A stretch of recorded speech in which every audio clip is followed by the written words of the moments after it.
وبه نستعين على أمور الدنيا والدين. أشهد أن لا إله إلا الله وأشهد أن محمدا عبده ورسوله لا نبي ولا رسول بعده. أما بعد. Pertama-tama, marilah kita panjatkan puja serta rasa syukur kita atas kehadirat Allah Subhanahu wa taala.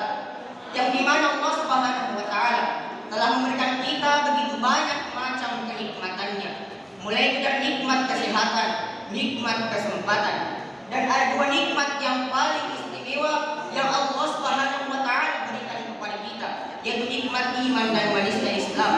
Salawat berakaikan salam tak lupa kita curahkan kepada baginda umat Islam, suri tauladan kita, penutup para nabi sekaligus penutup para rasul, seorang proklamator tapi bukan seorang koruptor, seorang ulul amri yang tak pernah buruk hati, seorang pahlawan tapi bukan untuk mencari lawan. Siapa lagi kalau bukan Nabi Allah, Nabi Muhammad sallallahu alaihi wasallam, yang telah berjuang mendirikan kalimat la ilaha illallah di atas permukaan bumi ini, sehingga kita semua masih bisa bersama-sama merasakan yang namanya manisnya iman dan nikmatnya Islam.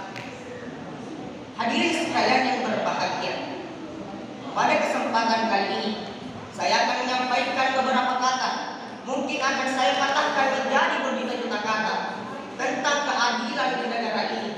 Dalam pidato saya berjudul jauh panggang daripada api, begitukah keadilan di negara ini?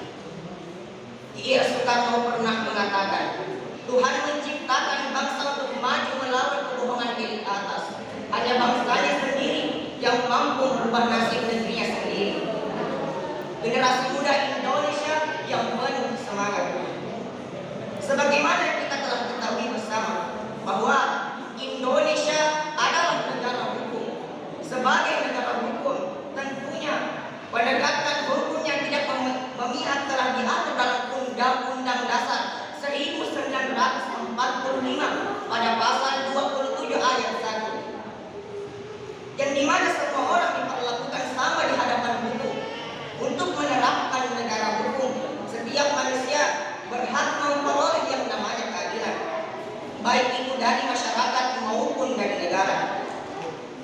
Seperti yang tercantum pada Pancasila, sila yang kelima yang berbunyi, keadilan sosial bagi seluruh rakyat Indonesia. Hal ini sangat jelas bahwa seluruh rakyat Indonesia berhak mendapatkan keadilan tanpa terkecuali, tidak pandang bulu, entah itu pejabat, rakyat kecil, orang kaya maupun miskin.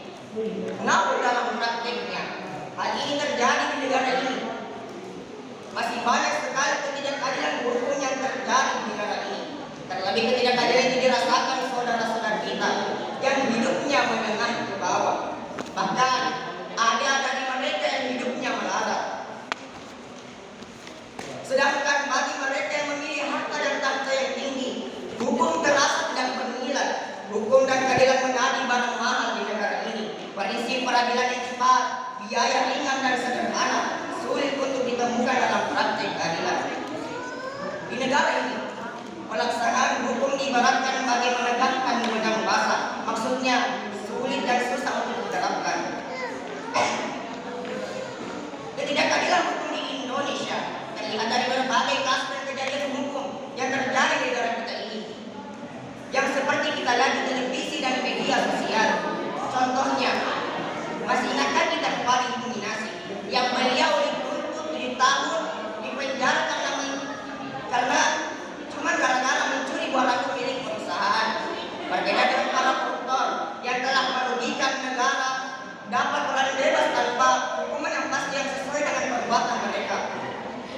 Itu pun setelah tertangkap bukannya takut, malah melambai-lambaikan tangannya di layar kaca kamera, seolah-olah tidak terjadi sesuatu. Sampai-sampai Gayus Tambungan ikut bernyanyi. Lucunya di negara ini, hukuman bisa dibeli, kamu yang lemah pasrah ditindas saja.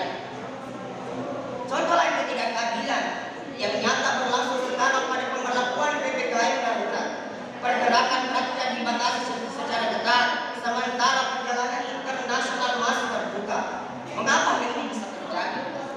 Mungkin hal ini terjadi karena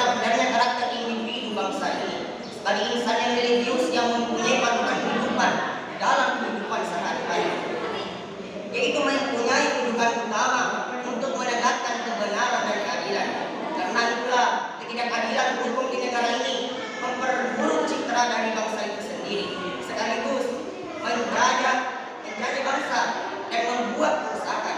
Kita seharusnya malu dengan orang bangsa ini yang dimulai Indonesia bahkan belum dapat dibilang sepenuhnya merdeka, karena bangsa ini masih terbelenggu oleh ketidakadilan pemerintahnya sendiri.